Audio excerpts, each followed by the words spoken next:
Hi guys, welcome back to my channel. So इस wedding season मेरे भाई की भी शादी हो गई। लास्ट वेडिंग सीजन माने नवंबर में मेरी शादी हुई थी। सो अभी भाई की शादी के लिए मुझे अलग से कुछ ज़्यादा शॉपिंग नहीं करनी पड़ी। आपके लिए मैं एक छोटा सा वीडियो लेके आई हूँ with the collection what I वोर टू माई ब्रदर्स वेडिंग।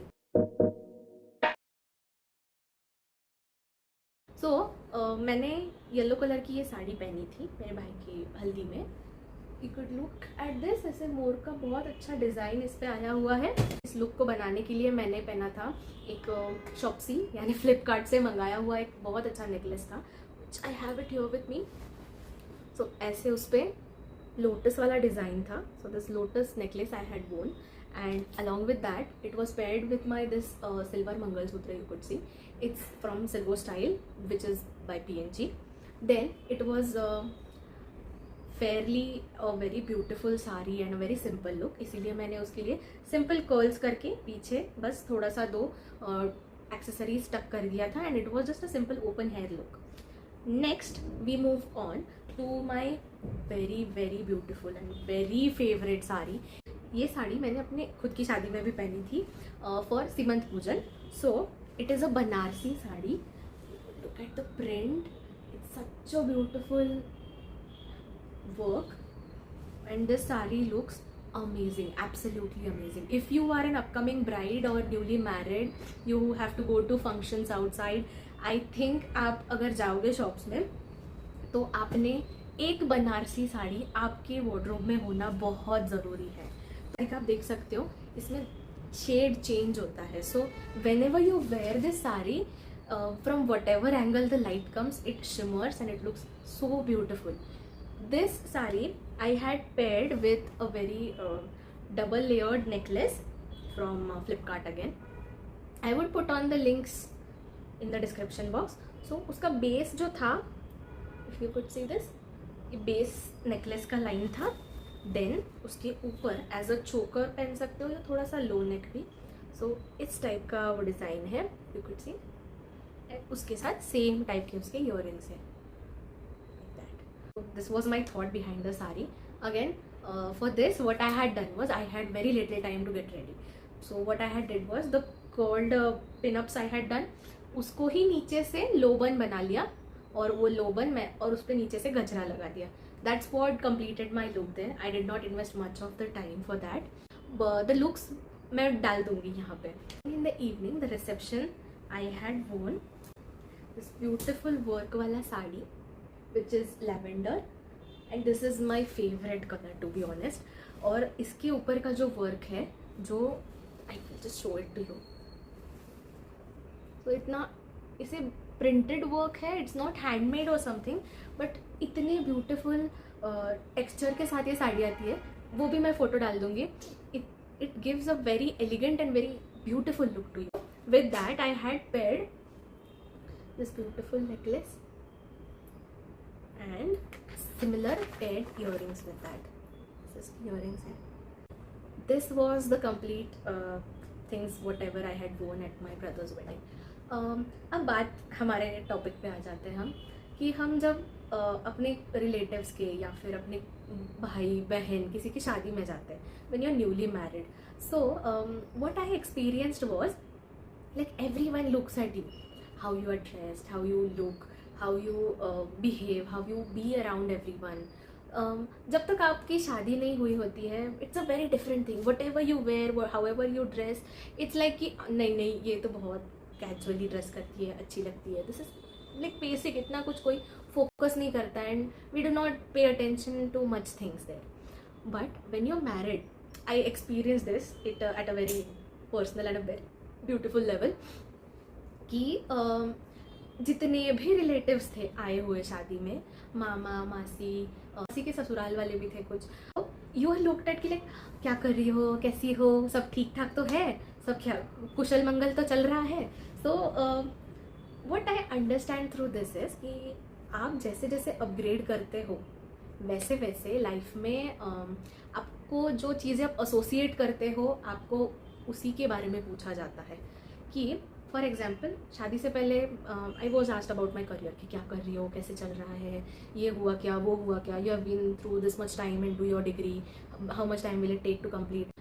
उसके बाद अभी जस्ट जब शादी हुई है तो it is a very different aspect वहाँ पे। अभी बस यही मैटर कर रहा है कि तुम्हारी शादी अभी अभी हुई है, हस्बैंड कैसा है, इन लॉज कैसे है, कोई परेशान तो नहीं कर रहा है तुमको, नहीं तो मैं हूँ। Like out of nowhere the people you haven't even seen in so many years they will start asking you. You can expect this into an arrange marriage literally, कि हर दूसरा इंसान आएगा और ये सब आपको पूछेगा। इससे हमको ये समझ में आता है कि whatever we do, everyone has an opinion about it. Everyone will ask you, everyone will want to talk to you about everything going on in your life. ये कैसे है, वो कैसे है.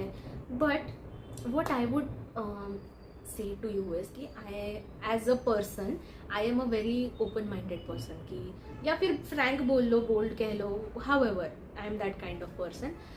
इसमें I have noticed कि जब तक मैं खुद से होके कुछ उनको इन्फॉर्मेशन नहीं देती हूँ, वैसे तो उनके पास जाएगी नहीं information, but they watch, they look.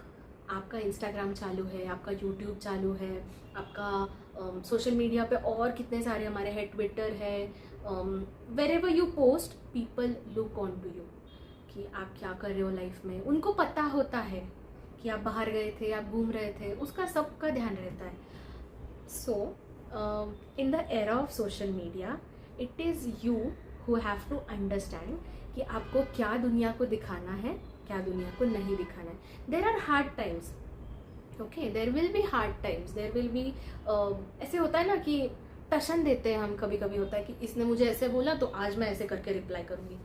तो जब तक आप उसको अपना एक्सेस नहीं देते हो सामने वाले इंसान को, तब तक जैसे अब हम होते हैं घर में आने के लिए हमको चाबी चाहिए होता है। So unless you don't give the key to them, they won't be able to enter your life. So understand this कि I as a person have been into so much of trouble because of this. मैं हर चीज़ बता देती थी, हर चीज़ को मैं post कर देती थी, हर चीज़ को मैं ऐसे इलेबोरेट कर देती थी कि दिस इज़ हैपनिंग, मुझे बुरा लग रहा है, मुझे अच्छा लग रहा है, and all of that stuff. Since when मैंने ये सब पोस्ट करना बंद किया कह सकते हो, या फिर कम कर दिया है कह सकते हो, जब तक मैं कुछ पोस्ट नहीं करती हूँ सामने वाले को कुछ पता नहीं चल रहा है। सो पोस्ट ऐसी ही चीज़ें करो जिसके लिए आपको लाइक कुछ एक्सप्लेनेशन नहीं करना पड़े, या फिर जब आप पोस्ट कर दो तो उसके बारे में सोचना नहीं है, because everyone will have an opinion regarding everything you do in your life. तो अगर आप ऐसे कर रहे हो कि आपको कुछ मैनिफेस्ट करना है for a thing, manifestation is huge for me कि हर दिन का मेरा एक रिचुअल है जो मैं रोज़ फॉलो करती हूँ कि वो करने से मेरे लाइफ में चीज़ें हो जाती है अपने आप से। I do not ask for the exact things, I ask for the general overview, ठीक है। और अचानक से जब भी मुझे नेसेसरी होता है मेरे लिए वो चीज़ अवेलेबल हो जाती है, whenever it is required. I am never at loss of anything. तो जब तक मैं खुद इसका एक्सेस किसी और को नहीं देती हूँ तब तक मेरी लाइफ में कोई आ नहीं पाया। जब से मैंने ये कट डाउन किया है, there are few people who will always try to trigger you. ऐसे तो होता रहेगा ऑलवेज। उससे आपको सिर्फ एक ही चीज़ समझ लेना है कि आपको कभी भी निराश नहीं होना है, बिकॉज आप कुछ भी करते हो सामने वाले का ओपिनियन है। This is a huge thing. Opinions होते हैं लोगों के और आप उसको डिनाई नहीं कर पाओगे। लेकिन what I heard recently on YouTube was कि अगर आपको कुछ शुरू करना है, अगर आपको कुछ करना है, शुरू कर दो। शुरू कंसिस्टेंसी शुरू में नहीं होगा, नहीं हो पाता है। मैं भी ट्राई कर रही हूँ, अभी तक नहीं हो रहा है। हो जाएगा। बस ट्राई करो कि रोज़ का आप कुछ ना कुछ तो कर लो। Give your 1% every day, give your 1% every day. It will bring a lot of change in your personal life. It will bring a lot of change in your professional life. और किसी से अगर आप बात कर रहे हो तो समझ लो कि सामने वाला इंसान आपसे किस इंटेंशन से बात कर रहा है। अगर सामने वाले इंसान का इंटेंशन आपको समझ गया ना, so your life will be very easy and very beautiful around it. Personal experiences इसीलिए बताना है कि ऐसे तो मैं एक झटके में कुछ सुधरने नहीं वाली हूँ। I have so many flaws, I have to work on so many things. So हम लोग साथ में मिलके मेरे भी चैनल को ग्रो करेंगे और आपके लिए भी कुछ ना कुछ एक नई अपॉर्चुनिटी ओपन हो जाएगी।